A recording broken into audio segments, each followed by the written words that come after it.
कक्षा 8 की हिंदी की पाठ्यपुस्तक भारत की खोज अध्याय 3 सिंधु घाटी सभ्यता।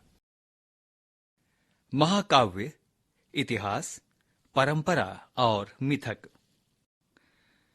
प्राचीन भारत के दो महाकाव्यों रामायण और महाभारत को रूप ग्रहण करने में शायद सदियां लगी होंगी और उनमें बाद में भी टुकड़े जोड़े जाते रहे। इन ग्रंथों में भारतीय आर्यों के आरंभ के समय का वृतांत है, उनकी विजयों और उस समय के गृह युद्धों का, जब वे अपना विस्तार कर रहे थे और अपनी स्थिति मजबूत कर रहे थे।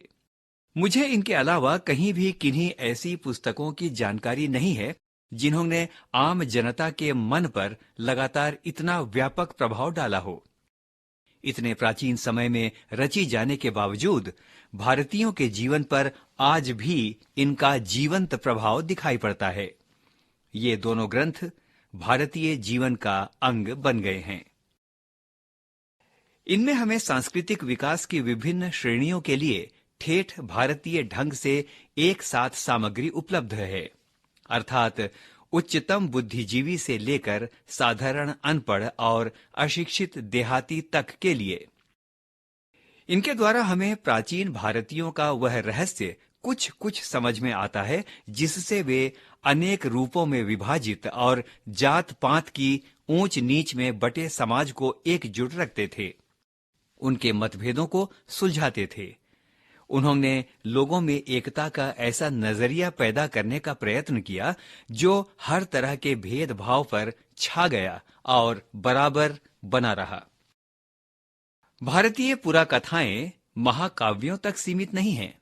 उनका इतिहास वैदिक काल तक जाता है और वे अनेक रूप आकारों में संस्कृत साहित्य में प्रकट होती रही हैं।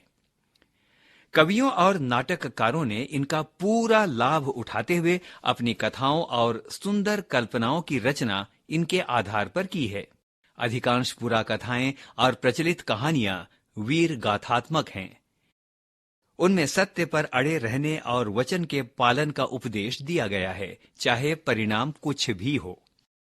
साथ ही इनमें जीवन पर्यंत और मरणोपरांत भी वफादारी, साहस और लोकहित के लिए सदाचार और बलिदान की शिक्षा दी गई है।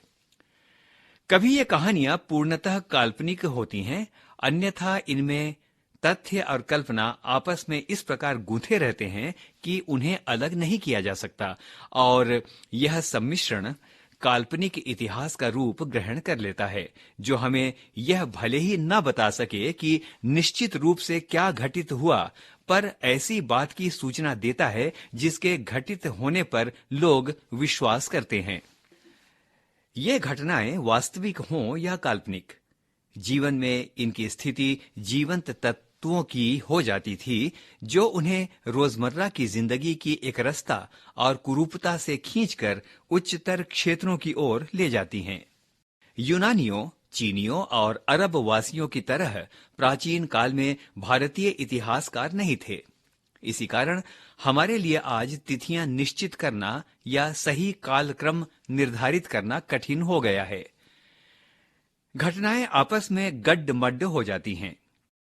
बहुत धीमी गति से आधुनिक विद्वान धैर्यपूर्वक भारतीय इतिहास की भूल भुलैया के सूत्रों की खोज कर रहे हैं।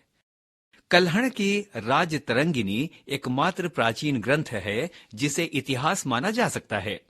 यह कश्मीर का इतिहास है, जिसकी रचना ईसा की 12वीं शताब्दी में की गई थी।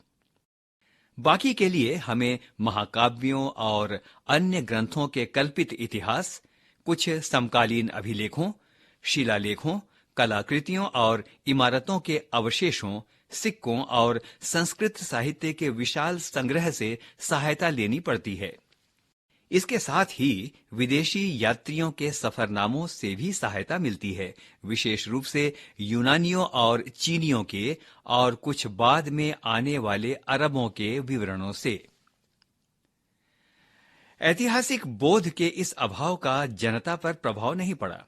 यहाँ की जनता ने अतीत के विषय में अपनी दृष्टि का निर्माण उन परंपरागत वृतांतों और पौराणिक गाथाओं और कहानियों के आधार पर कर लिया जो उन्हें पीढ़ी दर पीढ़ी विरासत में मिली थीं।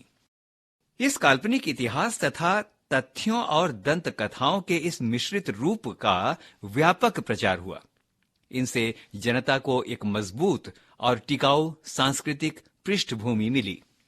लेकिन इतिहास की उपेक्षा के कारण हमारे दृष्टिकोण में धुंधलापन पैदा हुआ, जिंदगी से अलगाव पैदा हुआ और तथ्यों के बारे में दिमागी उलझन और सहज विश्वास करने की प्रवृत्ति पैदा हुई।